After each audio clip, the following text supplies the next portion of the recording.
Pag-ulan ng yelo naranasan sa gitna ng tag-init. May ulat si King Guevara.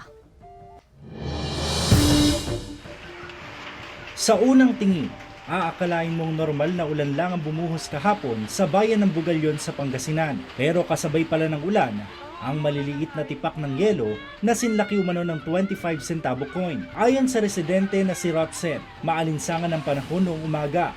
Pero pagdating ng hapon, bigla na lang daw bumuhos ang malakas na ulan. Nagtagal daw ng 10 minuto ang hailstorm. Nung una, medyo nabigla kasi yung bubong medyo maingay nung umuulan. May mga ice na palang nahuhulog kaya yan, biglang natakot kasi yung asawa ko naliligo siya.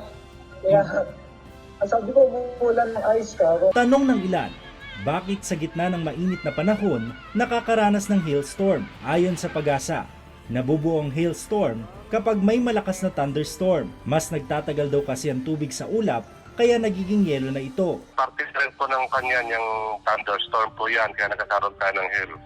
Yung hail na yun, pag nagkakaroon tayo ng makapal na ulap po yung towering clouds, doon po na nakakabot tayo ng mga ice. Ayon sa Pag-asa, patuloy pa ring mararanasan ang mainit na temperatura sa bansa. Sa Dagupan City, pumalo sa 50 degrees Celsius ang heat index ngayong araw. Posible naman umano ang pag-ulan pagdating ng hapon o gabi sa Ilocos Region, Cordillera Region at Bicol Region.